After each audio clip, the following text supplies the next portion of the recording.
Well, well, well. Hello, YouTube. Uh,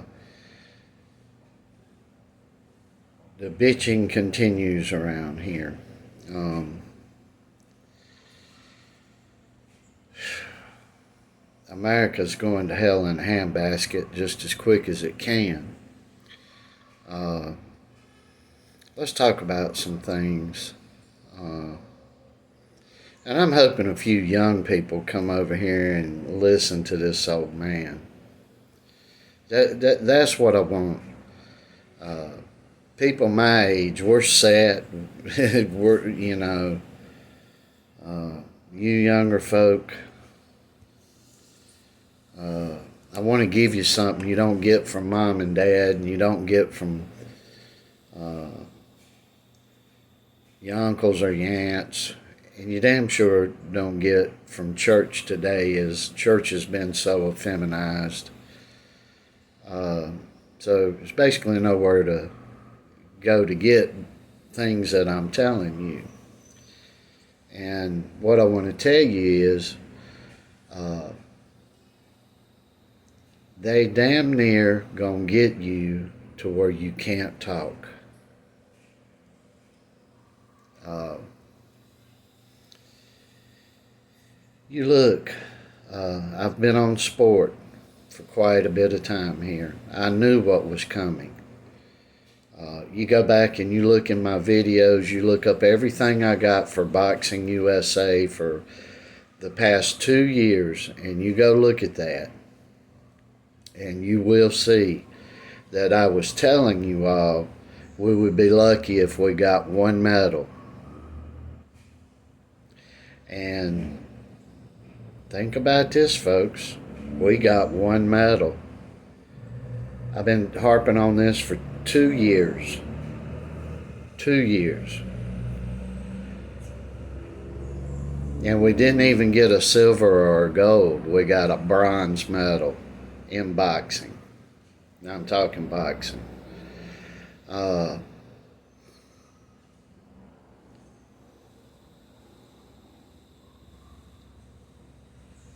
this has got to stop. This has got to stop. These damn and we're gonna get to the root of it here. What has happened is specifically this. You go look up the Communist Manifesto or Stalin's Manifesto from the 1920s or 30s. You Google that Communist Manifesto for the U.S. from Stalin, from Joseph Stalin. It's not real long. You can read it. I know most of you out there haven't read a book, and that's awful in itself. But go look at it. Everything they've said they were going to do, they've done in all of the West. Western Europe, the Americas, everywhere. And they described how they was going to do it to you. And what they said was they were going to turn you against each other. Things were moving left for many, many years in the United States. They completely moved left after World War II in places such as England, France, I don't want to really say Germany because they were under a rule for a while after World War II. But as soon as they come up out of that, they're running to the left as well. And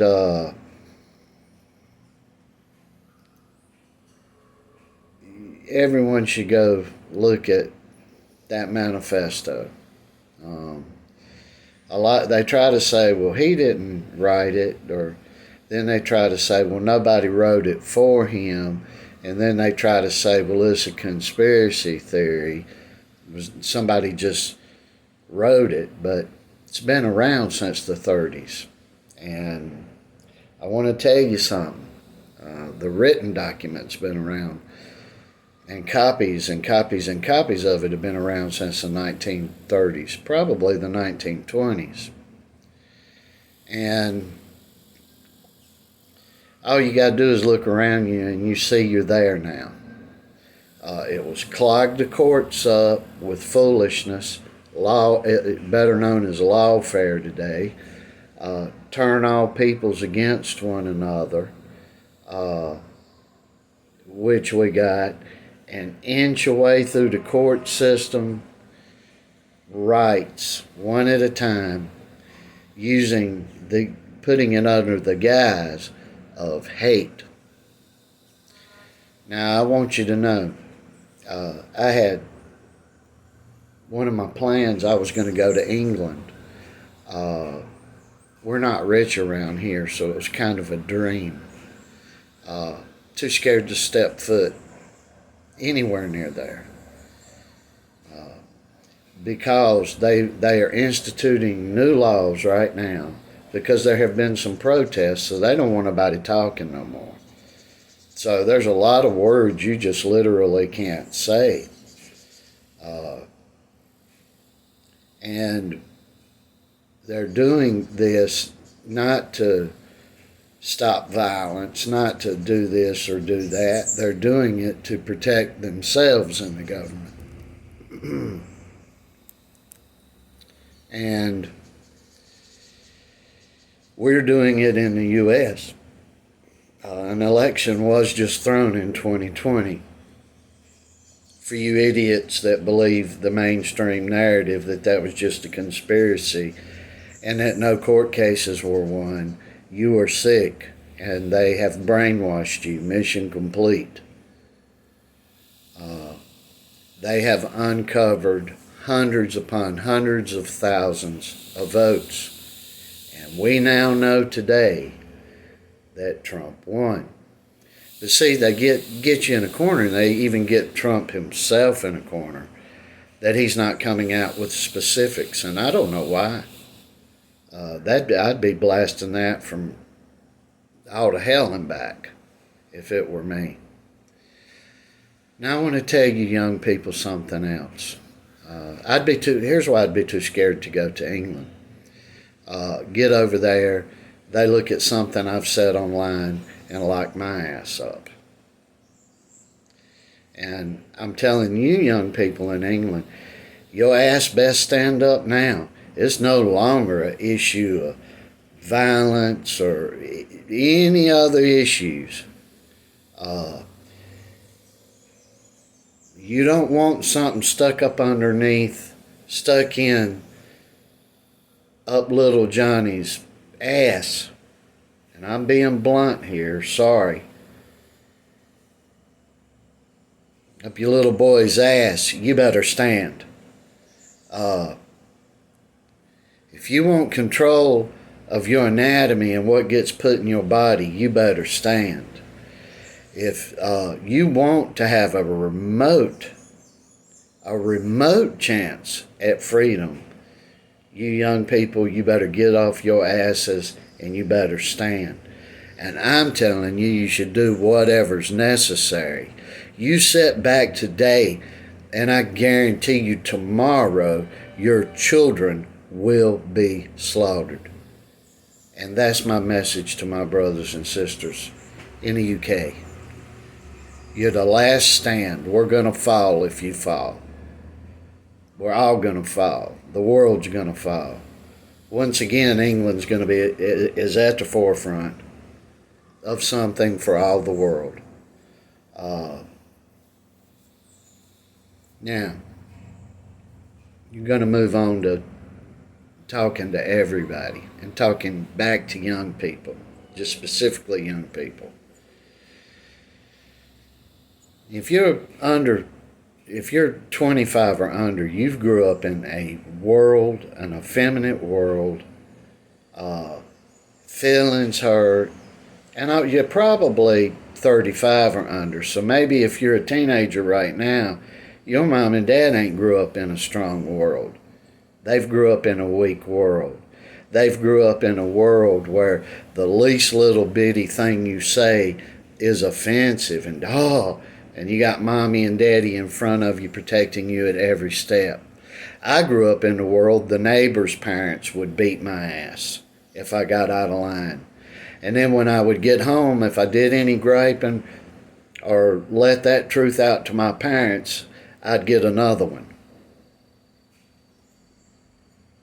Your parents would be taking the neighbors to court for correcting your dumb ass for terrorizing the neighborhood. That's what your parents would do, because they don't have a lick of damn sense. And you don't stand a chance because of it, young people. Now, my goodness, when I was a young man, we'd go into the barber shops. First time Daddy took me to get a haircut, I can't remember. Time or two or 10 or 20 thereafter, I remember my dad, as I got a little older, telling me, now son, when you go in the barber shop, there's a lot of things going to be said. This is our space. It's the man's space. You get offended. You go into the barber shop, barber's standing there. What are you doing in here, boy? Get your ass over here and sit down. Don't talk. We're adults talking. Tell your punk ass that. Now as a kid, you get all offended, you run home, you crying to mommy and mommy and daddy's up there with the sheriff trying to lock up the fucking barber who maybe is a strong man. But see, you don't have that now, because you go to beauty salons and unisexes. You've been queered out and don't even know it. Used to go in a barber shop and hear all kinds of hell. All kinds of hell. Now, when I was a young man, I didn't have this in kindergarten, but I was in the first class of the state in which I was born and raised to be integrated. Blacks, whites, greens, golds, and yellows going to school together from 1st to 12th grade, from 1st grade all the way up to graduation. I was in that first class. I had a lot of friends that were black. I remember being, I guess I was 13, maybe I just turned 14, and I got other barbershop stories, and this is how I can tell you what's going on in barbershops pretty much today. But yesteryear, one of my best friends, Warren Payne. God, I love that kid. He's probably the truest friend I ever had. He's a black guy, and somehow or another, I can't really remember how, but I ended up in the barbershop with him, in the black barbershop. And yeah, there's differences between people. Young people. A black guy is probably more suited to cut a black man's hair than a white guy, and vice versa. And there's nothing racist about that. So we're in the black barbershop, and boy, those men are talking all sorts of stuff. All sorts of stuff. But I went in that door, and the word white did not get mentioned. And there used to be shit talkers in the barbershops, no matter what color you were. It didn't make a difference. And you go into the black barbershop, you get you're hearing the same message, just a different skin color than if you go in the white barbershop. It's way different today, and I'm going to tell you. You go we went in there. I come out. See, when I was a kid, you would get nervous to go to the fucking barber shop. Because you're dealing with strong men in there. And so a lot of times they say something you don't like. Maybe they jump on you. And you constantly heard, you weak kids. You weak kids. Little did they know the generation that us weak kids were going to spawn. they were right. They were totally correct. So I went in there and he was getting his hair cut. We go out of there and I was like, Warren, it's just no difference than a white barber shop. It's just different hair, you know. And I was shocked at that. I believe I was 13. I was shocked. We were in Charlotte, North Carolina, by the way. And that stuck with me. But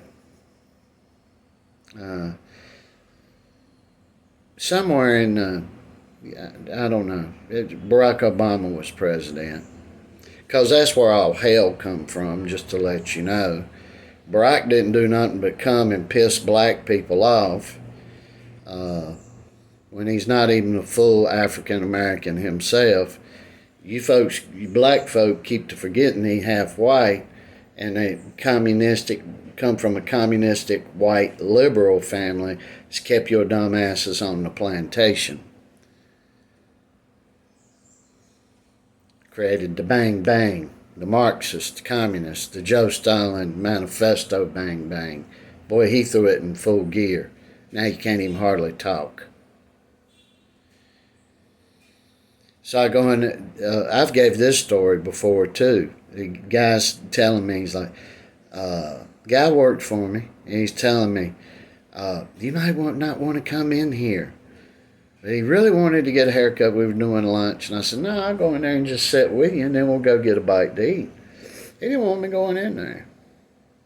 And he didn't want me going in there because the black men in the barbershop today aren't really men. They were sitting around like effeminate queers, very strange people, very weak-minded people, lashing out that all other races are responsible for every problem they have because they're so great. Bullshit like, we really invented the car. We really put man in space. You know, crazy shit. And it's because of the white man that nobody's telling the truth. You know, it's because of a lot of white liberal that nobody's getting no truth. That portion of it be true. But I ain't never.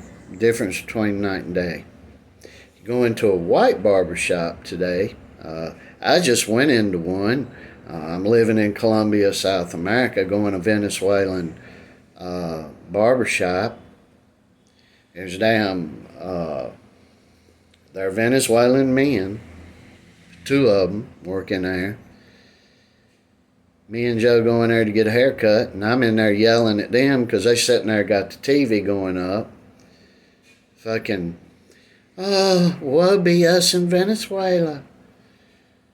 We can't fight the government. We don't have no guns. And their dumbasses and their parents are the ones that gave the guns up. I told both of them, because they're fighting age. They're in the young to mid-20s. I was like, both you bitches need to be over there fighting with you people. Because they're over there protesting right now. See, their election was stolen. That's what these people do. They scream democracy, but there ain't nothing democracy about them. You know? And then they blatantly put it up in front of your face, showing you that there ain't nothing democratic about them, and your dumb ass, young ass buys into it. Because they stoke hate. Hitler stoked some hate against some Jewish people back in the day. You need to read a book. He stoked a lot of it. No different than what's going on today. And people need to wake up. You need to understand that the communists that took over Russia in 1917, 1916 maybe, were chock full of homo perverted weirdos. Same damn people that's running the shit in the U.S. today and running the shit all throughout Western Europe.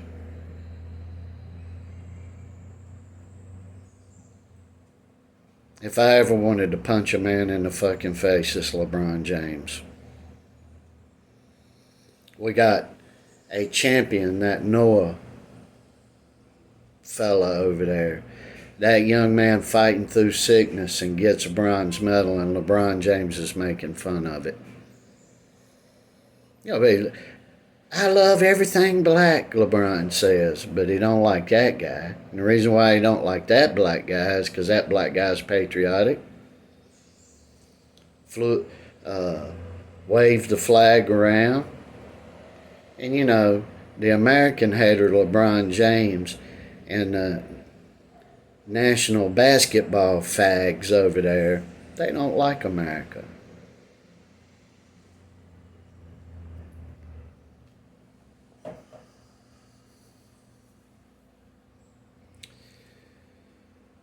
Them motherfuckers need to be sent over to Russia and held there to play basketball for the Kremlin.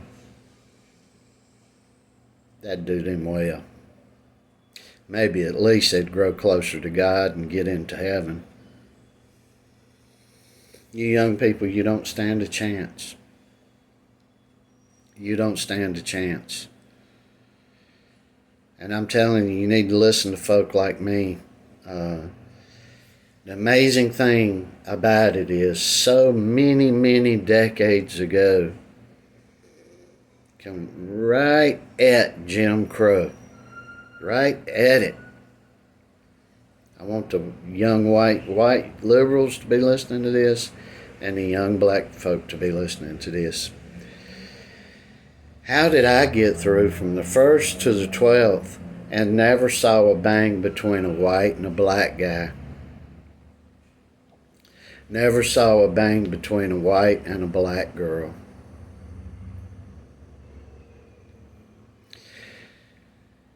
Didn't see black folk in the street killing each other off left and right. But see, then your Savior comes along and stokes the hate, and you hate each other. Not only do you hate each other, and you hate everybody else. You little white liberals, you the same way. You hate each other, and you hate everybody else. And the bottom line with both you groups is you hate yourselves. You just stoked in hate. And you better get out of that. So yeah, when you come around here, you're going to get a lot, things are going to offend you. You ain't going to like it. But I don't know why we got along and why you bitches can't get along. That's my word. I want to know why. Used to be in the boxing community, didn't make a damn what color you were. Everybody was fucking tough. Fucking tough. You go around into the and African American boxing, they were all my heroes, by the way. They were tough men. You get around African Americans in the boxing community today and you hear, if we get the reparations money, how would you like to get your check? What would you like to buy with your money? I don't know, Joaquin. What would you like to buy with your money, Wacom? You know, and then what color of clothes this guy over here is wearing or this guy over here is wearing. Ain't seen nothing to beat it in my damn life. Sound like a bunch of 1950s housewives knowing that their husband's getting paid today, and when they get home, they gonna hand them some money, and where the fuck they gonna go shopping? Effeminate as hell. Effeminate as hell. Wanting to overthink everything. Well, we're gonna keep talking here. And I'll either get sick and won't be able to talk, and be incapacitated that way, or somebody will put a bullet in my head. But I ain't shutting up. They put me in prison, I'll be talking in there. Maybe I'm in a room by myself, I'll be talking to the good Lord. I told you all over 2 years ago what was going to happen to in this boxing. I told you cats, been over a year. This Jared Anderson, he's nothing. He's just a big muscle-bound goof inside a boxing ring, and fucker can't fight. He's not a fighter. Has none of that in him. He's effeminate.